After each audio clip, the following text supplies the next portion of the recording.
Pertama-tama, hadirin yang dirahmati oleh Allah Subhanahu wa taala, kita panjatkan puji serta syukur kepada Allah Subhanahu wa taala karena dengan rahmat, nikmat dan karunia-Nya kita semua dapat berkumpul di majelis yang insyaallah dimuliakan oleh Allah Subhanahu wa taala. Shalawat serta salam kita curahkan kepada Nabi Muhammad SAW, kepada keluarga dan para sahabatnya yang setia hingga akhir zaman. Alhamdulillah, pada malam ini sudah mencapai sekitar 30 lebih peserta kajian Al-Muyassar 1, menunjukkan betapa besar antusiasme dari teman-teman semuanya untuk mengikuti kajian bahasa Arab Al-Muyassar ini. Sebelum kita masuk ke materi, pertama-tama kita berkenalan terlebih dahulu dengan Al-Muyassar ini. Al-Muyassar merupakan kitab Nahwu yang dikarang oleh Ketua Persatuan Islam, yaitu Kiai Haji Aceng Zakaria, yang meninggal beberapa bulan yang lalu. Namun karyanya ini sangatlah luar biasa, bahkan bisa dikatakan mendunia. Kalau nasional sudah pastilah gitu. Banyak pesantren-pesantren yang menggunakan karya beliau di dalam pembelajaran ilmu nahwu dan ilmu yang lainnya. Untuk mempersingkat waktu, mari kita mulai saja pembahasan. Nah, sekarang kita masuk ke pembahasan nahwu yang pertama, yaitu nantinya kita akan membahas al-harfu, al-kalimatu, dan juga al-jumlatul mufidatu.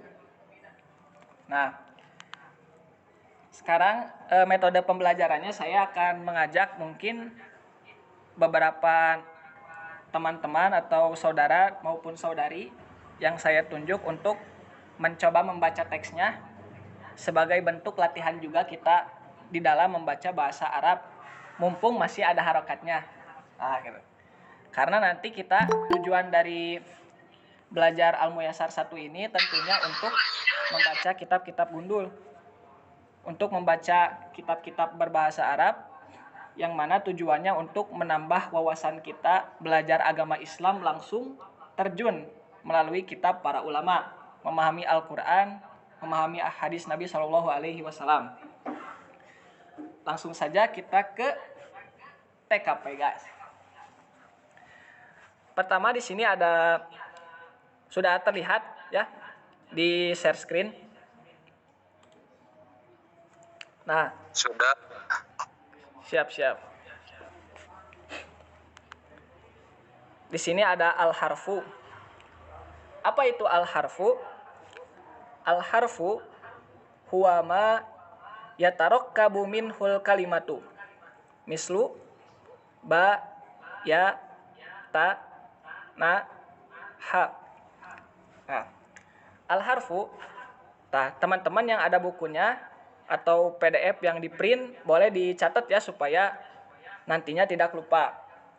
Kita terjemahkan per mufradat terlebih dahulu sebelum nanti kita memahaminya secara rinci.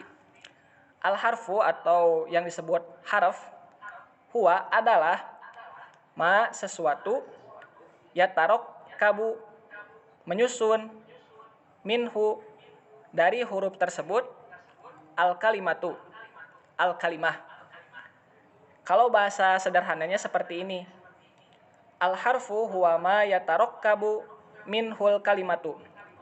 Huruf adalah sesuatu yang menyusun kalimat, atau dalam bahasa Indonesia itu kata. Yang menyusun kata. Yang menyusun kata. Maaf ya, ini kurang enakan pakai mouse-nya. Jadi kalau rada acak-acakan mohon dimaklumi ya. Huruf adalah sesuatu yang menyusun kata. Contohnya ba, ya, ta, na, ha. Kalau kita misalkan kembali nih ke bahasa Indonesia yang asli. Contohnya seperti ini. A, B, C, D, E, F, G, H, I, J, K, L, M, N sampai Z. Nah, itu yang dimaksud dengan huruf dalam bahasa Arab, al-harfu. Sebagai contoh ini al-harfu. Di sini ada berapa huruf al-harfu? 1 ya, alif, lam 2, lam, ha, ha 3, terus ro, sama fa. sama fa. Nah, dapat kita katakan bahwa al-harfu di sini terdiri dari 1, 2, 3, 4, 5. Terdiri dari 5 kata ya. Sebagai contoh juga huwa 1, 2. Ma ini ada 2 ya. Ma sama alif. Ya tarokkabu 1, 2, 3, 4, 5. Tasdid ini menandakan 2. Namun untuk pemula kita anggapnya 1 saja supaya memudahkan ya. Al-harfu huwa ma yatarokkabu minhul kalimatu. Huruf adalah sesuatu yang menyusun kata. Nah, siap? Bagaimana, sudah paham? Pahim tuh. Insyaallah paham Ustaz. Alhamdulillah. Insyaallah paham Ustaz. Sekarang kita lanjut ya ke pembahasan berikutnya, yaitu al-kalimatu. Di sini saya ingin menunjuk salah seorang. Ini ada Wali. Wali boleh baca al-kalimatu penjelasannya? Boleh. Tafadhol ah. Yang mana ini Ustaz? Yang al-kalimatu. Al-kalimatu hiya lafzun lahu ma'nan. Mislu madrasatu daftarun mirsamun. Yaktubu yaqra'u najlisu ala bi an min fi. Siap. Terima kasih Wali. Boleh dimatikan lagi mic-nya? Nah, sekarang kita lanjut ke al-kalimatu. Apa itu al-kalimatu? Kita terjemahkan itu dulu ya, per mufradat dulu ya. Al-kalimatu hiya lafzun lahu ma'nan. Al-kalimatu, kalimat atau kata dalam bahasa Arab ya. Hiya adalah lafzun, lafaz atau lafaz itu bisa dikatakan suatu ungkapan lahu yang mempunyai maknan, suatu makna. Jadi kalimat itu apa? Al-kalimah dalam bahasa Arab itu apa? Kalimat adalah suatu lafaz yang memiliki makna. Mislu, di sini ada contoh ya. Boleh sambil dicatat terjemahnya ya di buku. Madrasatun, sekolah. Daftarun, buku catatan. Mirsamun, alat gambar. Yaktubu, menulis. Yakro'u, membaca. Yajlisu, duduk. Ala, di atas. Bi, dengan. An, dari. Min, dari. Fi, di dalam. Sekali lagi ya. Al-kalimatu hiya lafzun lahu ma'nan. Kalimat adalah suatu lafaz yang punya makna. Mislu contohnya, madrasatun, sekolah. Daftarun, buku catatan. Mirsamun, alat gambar. Yaktubu, menulis. Yakro'u, membaca. Yajlisu, duduk. Ala, di atas. Bi, dengan. An, dari. Min, dari. Fi, di dalam. Sudah paham ini al-kalimatu? Insyaallah paham Ustaz. Baik. Sekarang kita lanjut ke al-jumlatul mufidatu. Nah, kita masuk pembahasan al-jumlatul mufidatu. Di sini ada siapa ya? Ada Nizar, boleh Nizar baca pengertian al-jumlatul mufidatu? Bismillahirrahmanirrahim. Al-jumlatul mufidatu hiya at-tarkibul ladzi yufidu faidatan tamatan wa tusamma aidon kalaman.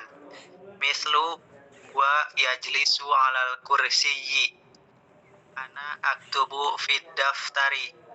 Aliyun maridun. Ahmadu ustadun. Huwa ghaniyun.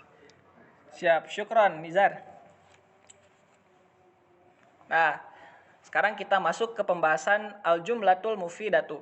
Apa itu jumlah mufidah?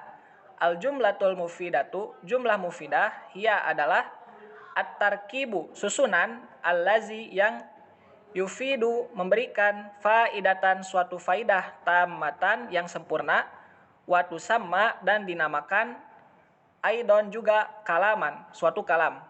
Atau gampangnya seperti ini, al jumlatul mufidatu, jumlah mufidah, hiya at-tarkibul lazi yufidu faidatan tamatan, adalah susunan yang memberikan faidah yang sempurna, watu sama aidon kalaman, dan juga dinamakan kalam.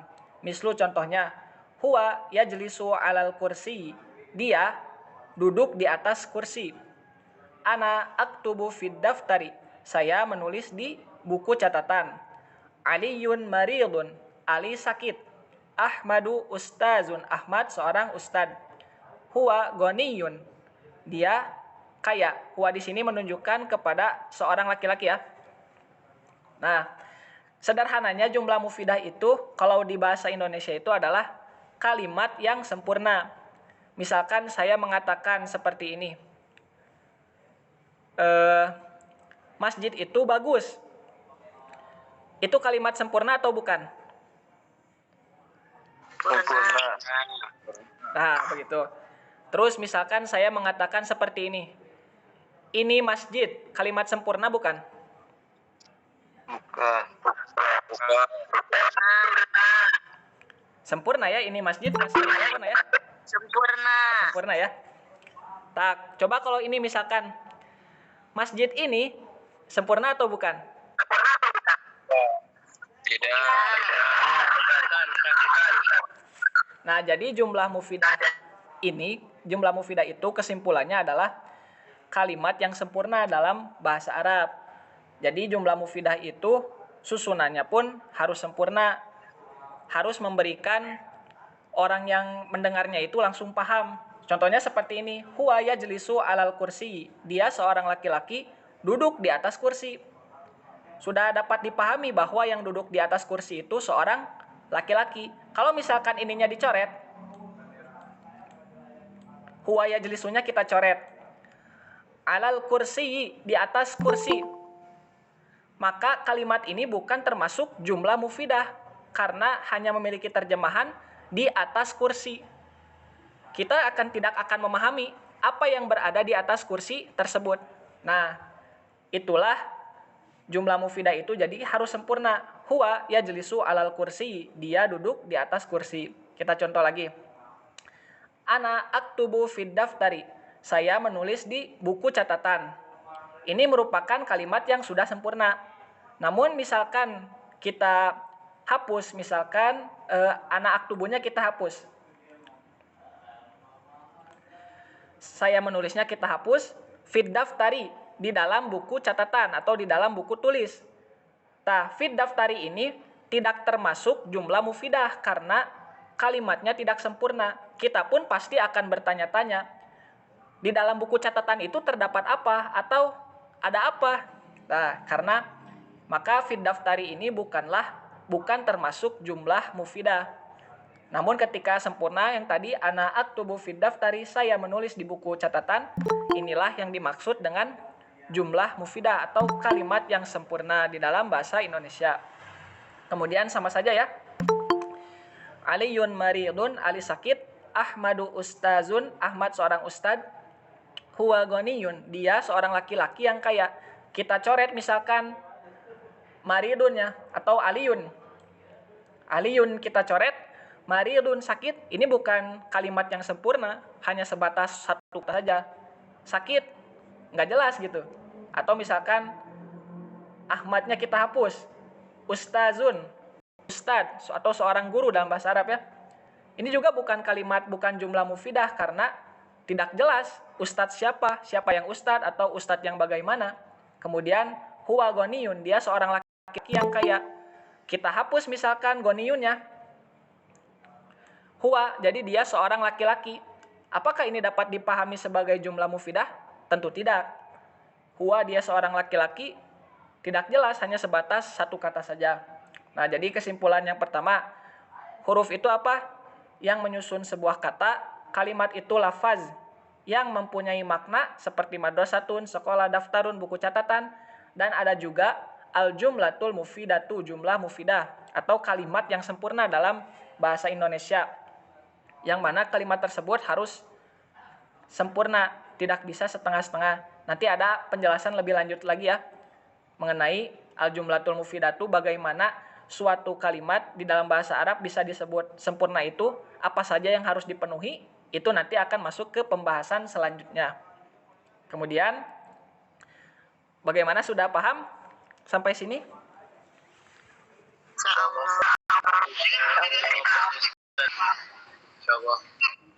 Baik, sekarang kita lanjutkan lagi ya, yaitu aqsamul harfi.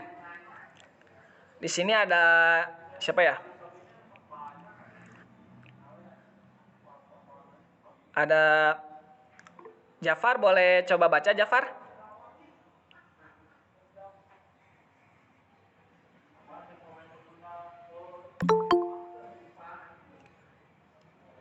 Atau saya saja ya baca ya. Yaitu aqsamul harfi, macam-macam huruf. Nah, huruf di dalam bahasa Arab terbagi menjadi dua bagian. Ada harfun hijaiyun atau mabaniyun. Ada juga harfun ma'aniyun. Apa itu harfun hijaiyun atau mabaniyun? Huruf hijai atau mabani itu seperti apa? Huruf hijai ini yang disebut, kita pasti baca ya ketika ikro, yaitu huruf hijaiyah. Hijaiyah. Hijaiyah. Huruf hijaiyah. Huruf hijai itu huruf hijaiyah seperti abatasa, atau istilah lainnya mabaniyun, sama. Huruf yang fungsinya hanya sebatas membangun sebuah kata di dalam bahasa Arab. Jadi huruf hijai itu fungsinya, atau huruf mabani itu tidak memiliki makna. Tugas hijai ataupun mabani hanya sebagai pembentuk kata di dalam bahasa Arab. Sebagai contohnya alif, ba, ta, sa. Ini tidak mempunyai arti, hanya sebatas huruf-huruf. Namun ketika bergabung, misalkan jadi baitun, jadi rumah, kitabun, jadi buku, atau misalkan jadi kolamun, jadi pulpen, barulah memiliki makna. Adapun yang selanjutnya yaitu harfun ma'aniyun. Apa itu harfun ma'ani? Harfun ma'ani adalah huruf yang mempunyai makna. Huruf ma'ani adalah huruf yang punya makna. Punya makna. Mislu contohnya wa, dan, au, atau, summa, kemudian min, dari. Jadi huruf hijai atau mabani itu hanya sebagai penyusun sebuah kata. Kalau harfun ma'aniyun itu huruf yang memiliki makna. Atau harfun kalau dalam bahasa Indonesia itu sebagai kata sambung. Wa, dan, au, atau, summa, kemudian min, dari, nanti ada amama di depan, kholfa di belakang, tahta di bawah, dan lain sebagainya. Ada pertanyaan sampai sini?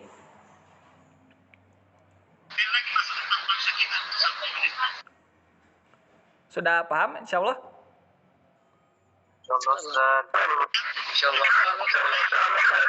Baik. Kita lanjut ya. Yaitu kita masuk ke pembahasan anwa'ul kalimati. Jenis-jenis kalimat, atau kalimat itu dalam bahasa Arab kata ya. Jadi bedakan.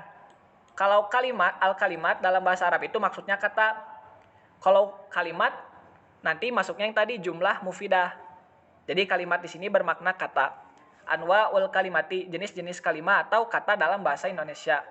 Terbagi menjadi 3. Ada ismun, ada fi'lun, kemudian ada juga harfun. Ada isim atau yang biasa kita kenal dengan isim, fi'il, dan juga huruf. Sekarang kita masuk ke definisi isim itu apa. Saya akan meminta siapa ya?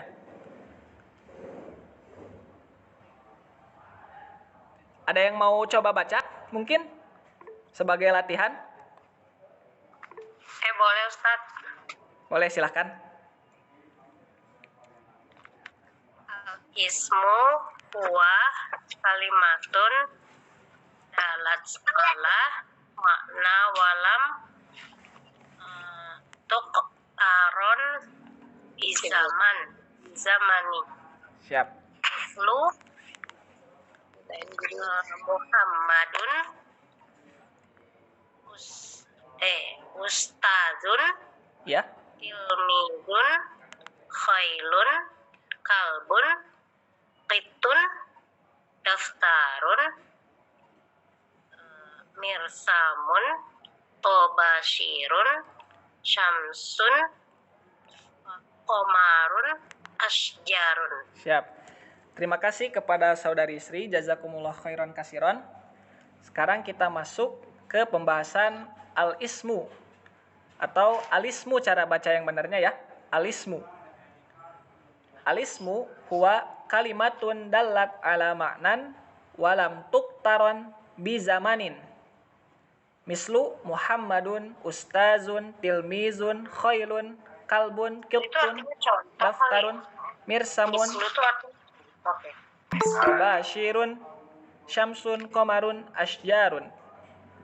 Tadi isim itu apa? Al-ismu huwa kalimatun. Isim adalah kalimah atau kata ya tadi. Adalah suatu kata. Dalat ala maknan. Dalat yang menunjukkan ala kepada maknan suatu makna. Walam dan tidak tuktaron berkaitan bizamanin dengan suatu waktu. Dengan waktu.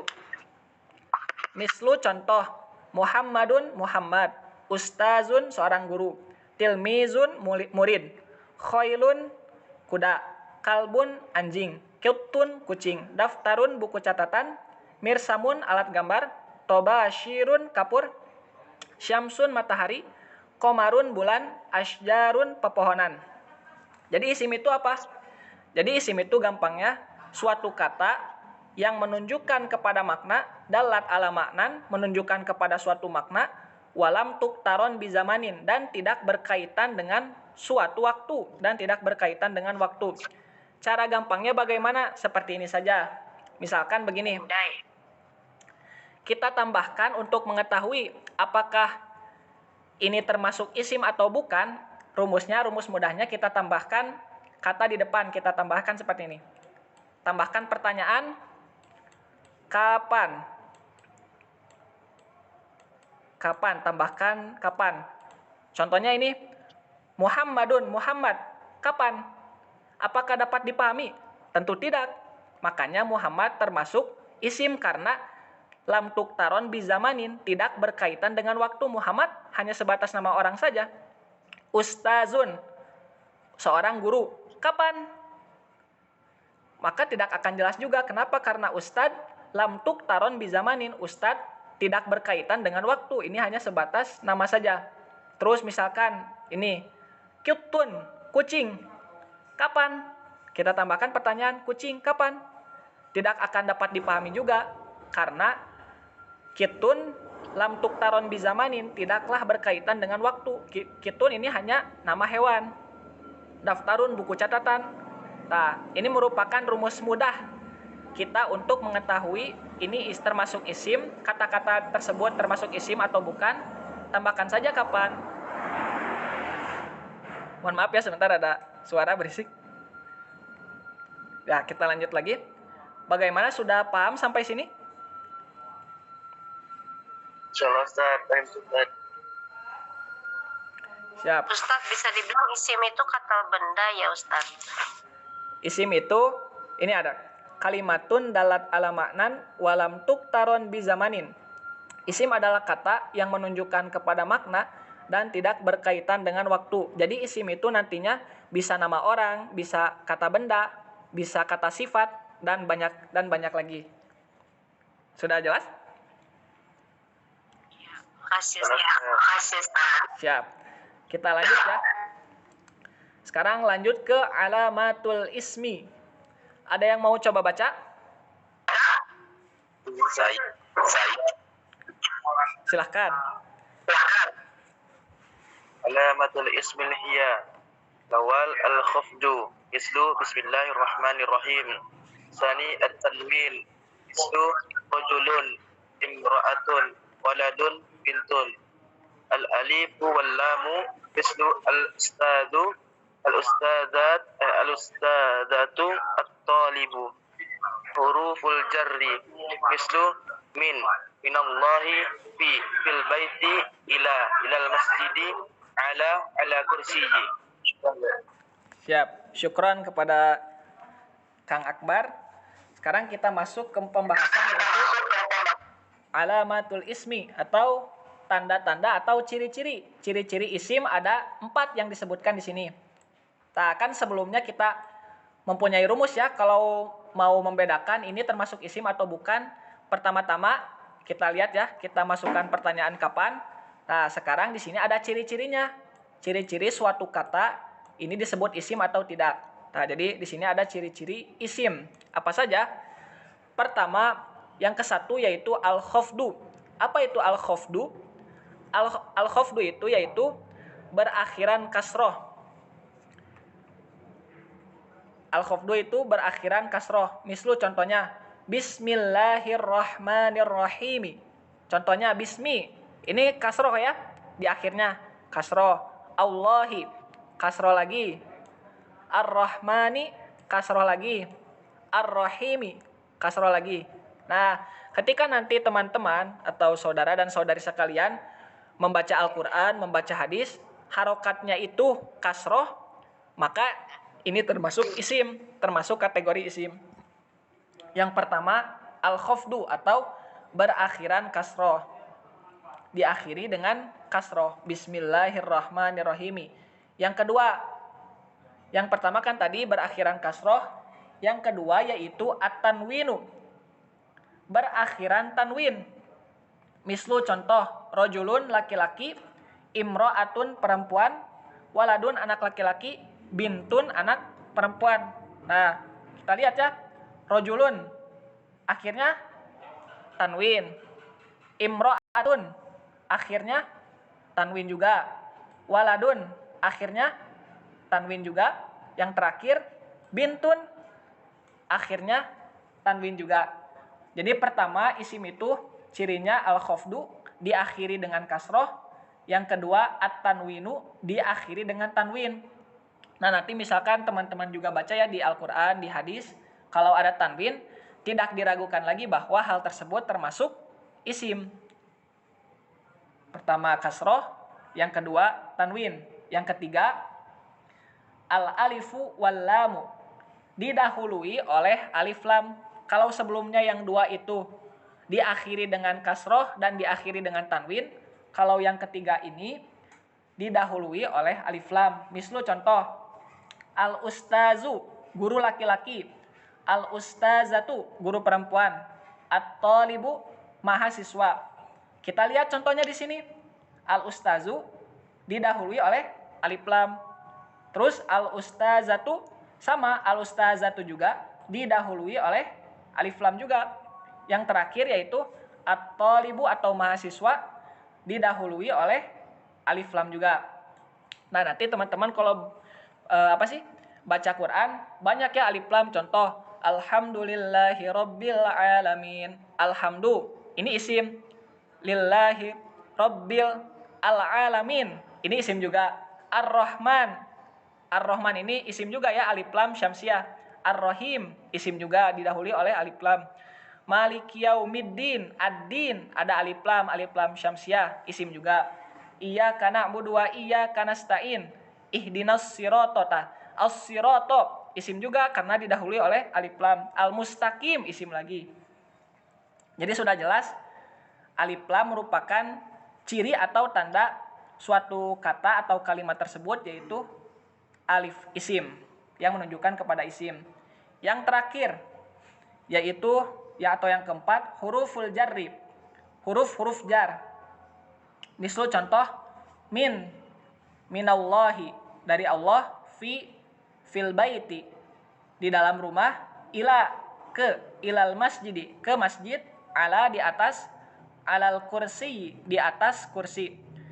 Huruf-huruf jar itu diantaranya min, ada fi, ada ila juga, ada ala.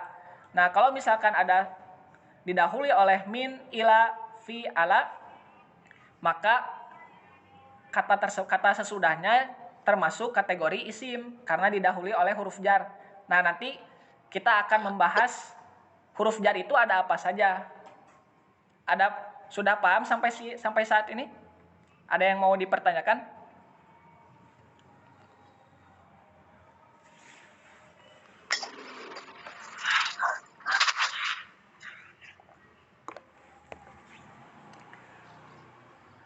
Kalau tidak ada, kita lanjut saja ya. Nah, sekarang kita masuk yaitu wa huruful jarri hiya.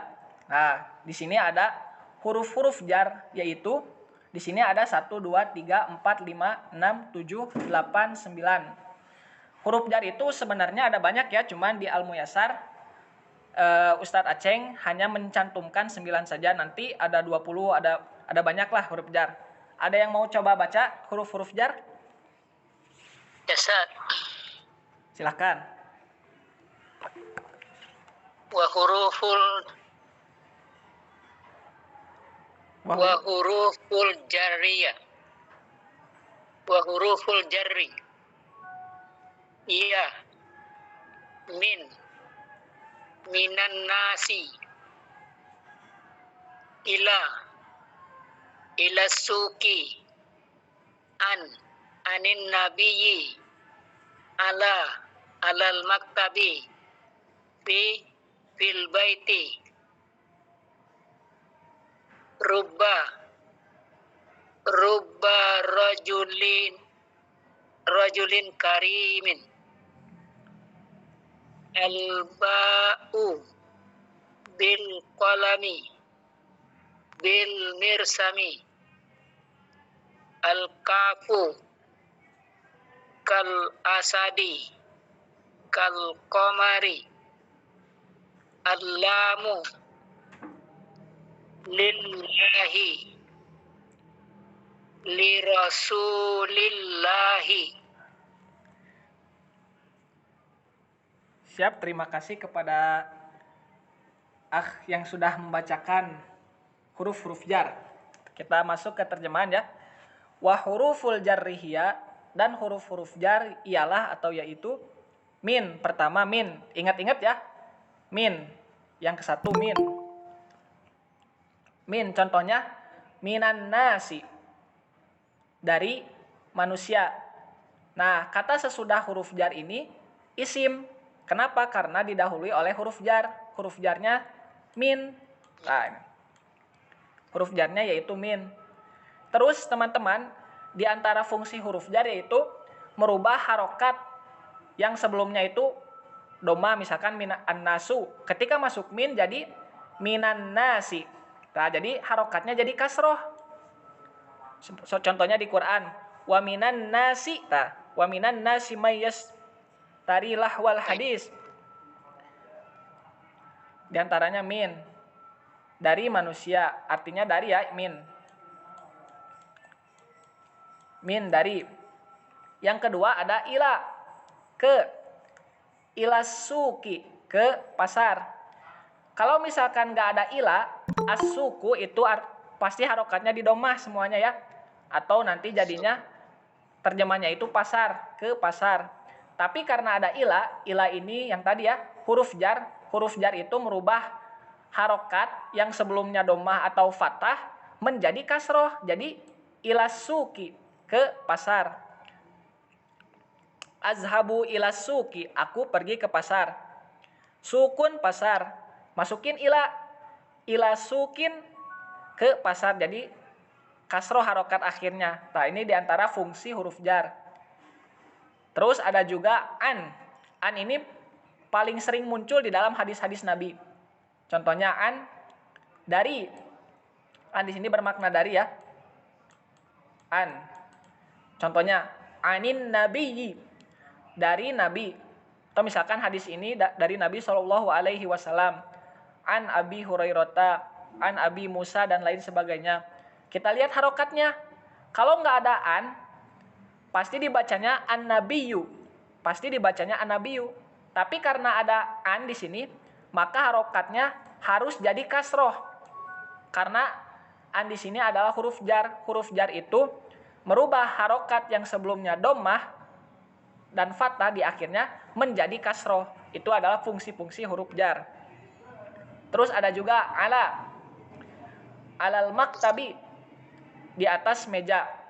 Sama ya, ini juga menjadi kasroh dan menjadi isim juga. Al maktabi cirinya bahkan ada dua. Yang pertama alif lam ciri isim, yang kedua ala huruf jar, bahkan ada tiga malah kasroh.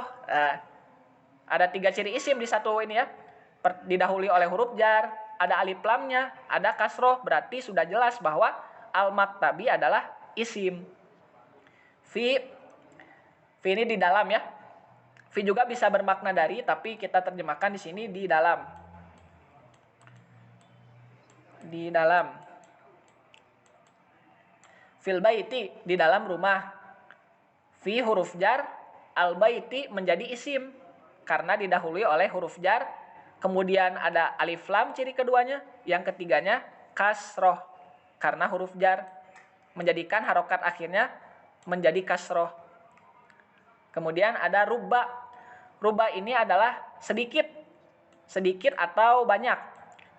Nantinya cara menerjemahkan rubba itu tergantung situasi atau kondisi di dalam suatu teks bahasa Arab tersebut. Sebagai contoh di sini, rubba rojulin karimin. Sedikit sekali laki-laki yang mulia tersebut. Sedikit sekali laki-laki yang mulia. Rubba di sini huruf jar ya. Rubba huruf jar, rojulin menjadi isim.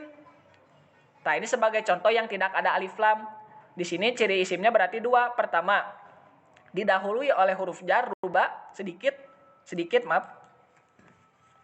Kemudian di kasroh di akhir karena didahului oleh huruf jar, berubah harokatnya menjadi kasroh. Rubba rojulin, sedikit sekali laki-laki, karimin yang mulia. Terus ada juga al-ba'u. Sambil ditulis ya terjemahnya kalau yang punya bukunya. Atau kita terjemahkan dengan contohnya bil kolami dengan menggunakan pulpen, bil mirsami dengan alat gambar atau dengan pastel ya, bisa dikatakan seperti itu. Bi di sini huruf jarnya bi. Kata yang didahului huruf jar pasti isim.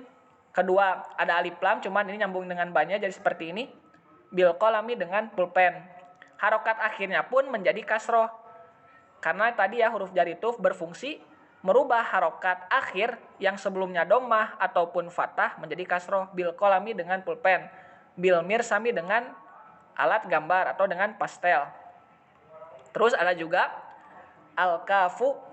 Al-kafu itu seperti. Al-kaf atau ka. Seperti terjemahnya. Seperti contoh, kal asadi seperti singa, kal komari seperti bulan. Biasanya ini masuk ke ranah puisi-puisi yang memuji kal asadi. Anta kal asad, kamu seperti singa. Misalkan kal asad di dalam berdakwah karena menunjukkan saking tegasnya di dalam dakwah. Misalkan anti kal komar, kamu seperti rembulan. Misalkan seorang laki-laki yang sedang jatuh cinta kepada seorang perempuan. Maka di sini adalah huruf jar, maka isim sesudahnya menjadi berharokat kasroh nantinya karena dimasuki oleh huruf jar. Kal asadi, kal komari seperti bulan. Yang terakhir yaitu al-lamu. Al-lamu ini memiliki makna milik atau kepunyaan. Al-lamu lillahi milik Allah, li rasulillahi milik Rasulullah atau lillahi kepunyaan Allah, li rasulillahi kepunyaan Rasulullah. Kita lihat ya harokat akhirnya menjadi kasroh karena didahului oleh huruf jar yaitu li. Talinya yang ini lillahi li rasulillahi. Jadi harokatnya jadi kasroh harokat akhirnya. Karena itulah fungsi dari huruf jar. Untuk pembahasan pertama kita cukupkan sampai huruf-huruf jar dulu supaya tidak terlalu berat. Mungkin ada yang pemula sekali yang belum pernah belajar bahasa Arab sama sekali. Jadi kita pelan-pelan saja. Di antara kunci sukses mempelajari bahasa Arab yaitu bertahap pelan-pelan untuk pemula. Dan nantinya ketika dasar kita atau fondasinya sudah bagus, teman-teman sekalian boleh dengan sedikit cepat untuk mendalami hal-hal yang lainnya. Namun untuk pemula itu Ana sangat menyarankan untuk pelan-pelan saja, santai gitu, nikmati proses pembelajarannya. Yang penting kita sering hadir, konsisten, insya Allah faham itu Allah yang memberikan. Selama kita tulus, ikhlas, dan niat totalitas di dalam belajarnya, insya Allah Allah pun akan memberikan ilmu kepada kita semua. Jadi kita simpulkan terlebih dahulu sebelum masuk ke sesi tanya jawab. Jadi pembahasan kali ini kita membahas al-harfu, al-kalimatu, dan jumlah mufidah. Al-harfu adalah sesuatu yang menyusun kata yang sudah dibahas di sebelumnya, mislu contoh bayatanaha. Kita lanjut yaitu kalimat, al-kalimah.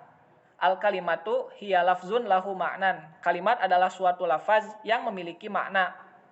Mislu contoh madrasatun, sekolah, daftarun, buku catatan, mirsamun, alat gambar, dan lain sebagainya yang sudah dibahas. Ada juga jumlah mufidah atau kalimat yang memberikan faidah yang sempurna. Watu sama aidon kalaman, dan dinamakan juga suatu kalam. Yang tadi kita sudah bahas juga. Kemudian huruf aqsamul harfi, pembagian huruf terbagi dua. Ada harfun hijaiyun au mabaniyun, huruf hijai atau mabani yang tidak memiliki makna atau hanya sebagai huruf pembentuk, misal contoh abatasa. Yang kedua ada harfun ma'aniyun, huruf yang memiliki makna, misal contoh wa dan au atau summa kemudian min dari. Nah, terus kita masuk juga ke anwaul kalimati, jenis-jenis kata terbagi menjadi 3. Ismun, fi'lun, harfun. Pertama, al-ismu itu apa? Kalimatun dalat ala ma'nan walam tuktaron bizamanin, suatu kata yang menunjukkan kepada makna dan tidak berkaitan dengan waktu. Misalnya Muhammadun, Ustazun, terus yang tadi rumus pertanyaan kapan. Kemudian ada juga ciri-ciri isim yang 4, ada al-khafdu, diakhiri kasroh, at-tanwinu yang kedua, berakhiran tanwin, yang ketiga al-alifu wal lamu, didahului oleh alif lam, yang keempat huruful jarri, didahului oleh huruf-huruf jar. Huruf-huruf jar yang kita bahas ada 9 ya. Min, ila, an, ala, fi, ruba, al-ba'u, al-kafu, al-lamu. Ini sangat mudah ya untuk dihafalkan. Min, ila, an, ala, fi, ruba, al-ba'u, al-kafu, al-lamu. Min, ila, an, ala, fi, ruba, al-ba'u, al-kafu, al-lamu. Nah, jadi saran Ana yang terakhir untuk kepada teman-teman semua, supaya untuk mematangkan lagi pemahaman dan melatih kita di dalam praktek membaca Arab, membaca teks-teks Arab yang butuhkan latihan juga ya tentunya. Jadi bisa misalkan al-harfu dibaca 5 kali ulang nanti di rumah masing-masing, al-kalimatu 5 kali ulang bolak-balik, al-jumlatul mufidatu 5 kali ulang bolak-balik, aqsamul harfi sampai ini yang terakhir yaitu huruf jar yang sudah dibahas. Bisa dibaca-baca semakin sering. Jadi kita harus punya pegangan atau punya motivasi bahwa orang-orang yang mahir atau orang-orang yang pandai di dalam nahwu, sorof, bahasa Arab itu mereka lahir dari orang-orang yang rajin mengulang-ulang, rajin murojaah. Karena tidak mungkin gitu kita akan pandai dalam suatu ilmu apapun hanya dengan sekali membaca. Maka saya sarankan untuk terus membaca. Nanti insya Allah saya akan mengingatkan di grup untuk selalu murojaah supaya minggu depan materi sebelumnya sudah sangat mungkin dan kita siap untuk lanjut ke pembahasan selanjutnya. Mungkin sekian yang bisa saya sampaikan. Kita masuk ke sesi tanya jawab. Kalau ada pertanyaan disilahkan. Izin Pak Ustadz. Boleh. Minta tolong Pak, diulangi pelan-pelan terjemah perkata pada al-jumlatu al-mufidatu. Terima kasih. Boleh. Kita ulang sebentar ya. Al-jumlatul mufidatu, jumlah mufidah. Al-jumlatul mufidatu, jumlah mufidah atau misalkan kalimat yang sempurna. Hiya at-tarkibul lazi, hiya adalah at-tarkibu susunan, al-lazi yang yufidu memberikan faidatan, faidah, tamatan yang sempurna, watu sama dan dinamakan, aidon juga kalaman, suatu kalam. Al-jumlatul mufidatu, jumlah mufidah, hiya at-tarkibul lazi adalah susunan yang yufidu faidatan tammatan, memberikan faidah yang sempurna, wa tusamma aidon kalaman, dan dinamakan juga kalam.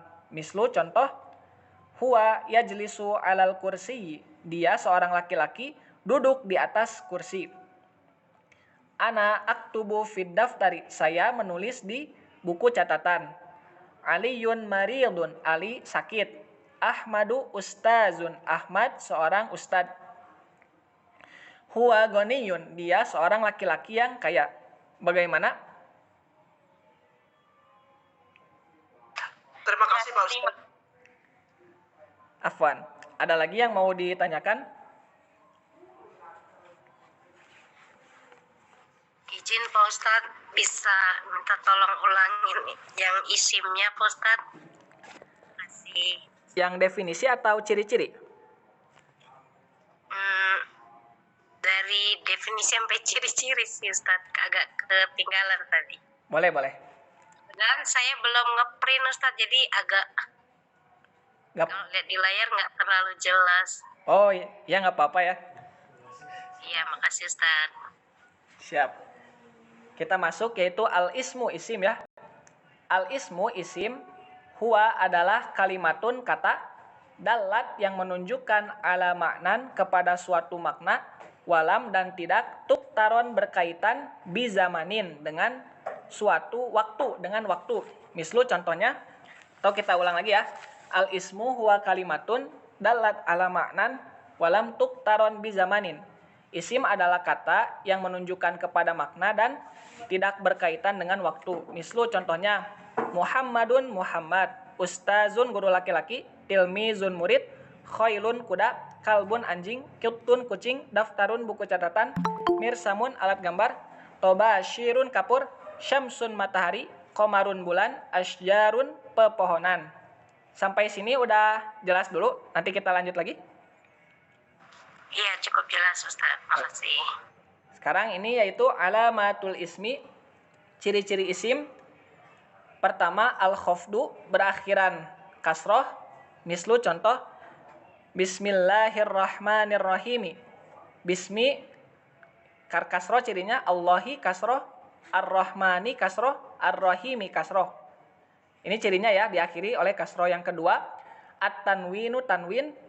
Mislu contoh berakhiran tanwin. Mislu contoh rojulun, ini berakhiran tanwin. Imro'atun berakhiran tanwin juga, perempuan. Waladun, anak laki-laki berakhiran tanwin maka jadi isim. Bintun, anak perempuan berakhiran tanwin juga. Yang ketiga, al-alifu wal lamu, dimulai atau didahului oleh alif lam. Mislu contohnya, al-ustazu guru laki-laki didahului oleh alif lam jadi isim. Al-ustazatu didahului oleh alif lam juga jadi isim. At-thalibu mahasiswa didahului oleh alif lam juga maka menjadi isim. Yang terakhir yaitu huruful jar, didahului oleh huruf-huruf jar. Mislu contoh, min dari minallahi dari Allah. Min di sini huruf jar maka kata sesudahnya menjadi isim karena didahului oleh huruf jar min. Yang kedua ada fil baiti, di dalam rumah. Al baiti menjadi isim karena yang pertama, karena salah satunya didahului oleh huruf jar, maka kata sesudah huruf jar menjadi isim. Ilal masjidi, ke masjid. Al masjidi di sini menjadi isim karena didahului oleh ila yang termasuk huruf jar. Yang terakhir ada ala, yaitu di atas, alal kursi, di atas kursi. Al kursi di sini menjadi isim karena didahului oleh huruf jar yaitu ala. Sudah paham? Insya Allah Pak Ustadz, makasih banyak. Sama-sama. Ada pertanyaan lagi, mungkin satu pertanyaan terakhir ya. Ustaz, mau tanya Ustaz. Ini bertanya Ustaz. Boleh satu-satu dulu. Silahkan. Siapa? Saya dulu Ustaz.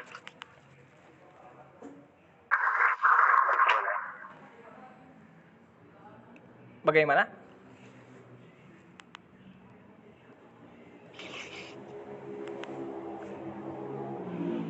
Nggak ada suaranya? Boleh saya dulu Ustaz? Boleh, boleh. Ini Ustaz, tadi kan huruf jar itu masuknya ke isim ya, apakah itu selamanya harus ke isim huruf jar itu Ustaz? Apa misal kalau dalam contoh bahasa Indonesia kan kalau ada kalimat misalkan dari mencuci sampai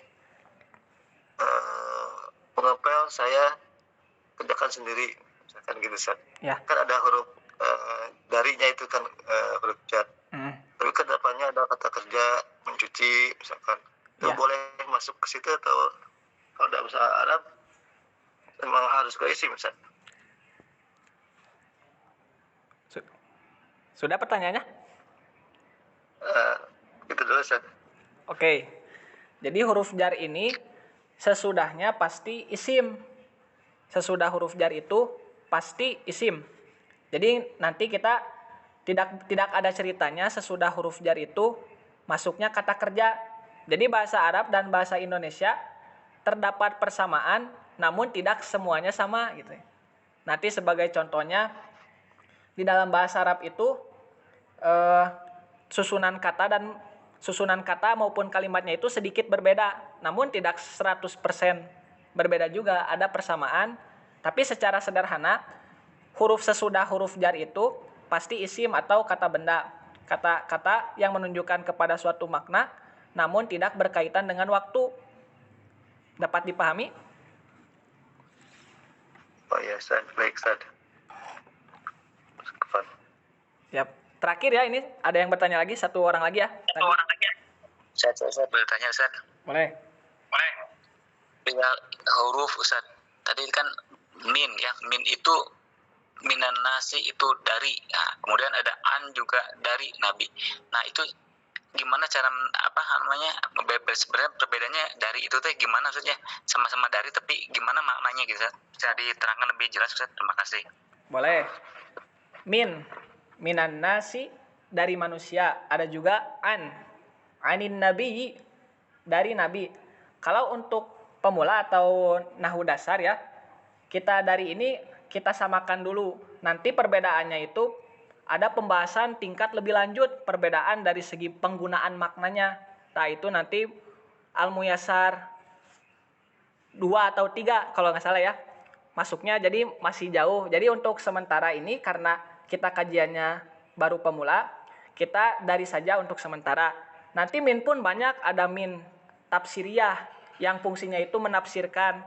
Jadi min itu nggak selamanya artinya dari, nanti juga ada min di antara, bisa diterjemahkan di antara, atau min banyak itu terjemahnya tidak hanya dari saja. Ini sebagai pengenalan awal saja. An pun nanti ada berbagai macam penggunaannya. Bagaimana, sudah paham? Terima kasih, bisa jazakallahu khairan katsiran Ustaz. Amin wa jazakumullah khairan katsiran. Alhamdulillahirabbil alamin. Mungkin sekian saja yang bisa disampaikan, berhubung waktu pun sudah malam, sudah waktunya beristirahat. Kalau misalkan ada pertanyaan yang tidak sempat ditanyakan di forum Google Meet ini, boleh teman-teman bertanya di grup. Insya Allah apabila kami dari admin bisa menjawab, akan kami jawab. Kalaupun belum terjawab, akan kami tangguhkan dan mencari jawabannya. Sekian yang bisa saya sampaikan. Mohon maaf apabila banyak kesalahan maupun kurangnya. Aku qouli hadza wa astaghfirullah li wa lakum. Wassalamualaikum warahmatullahi wabarakatuh.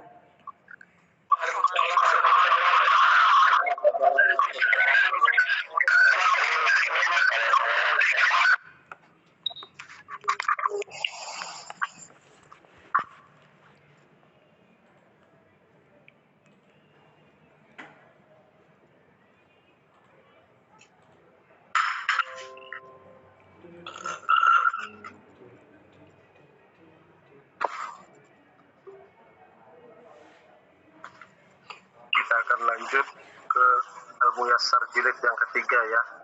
Linknya ada di grup. Kabar.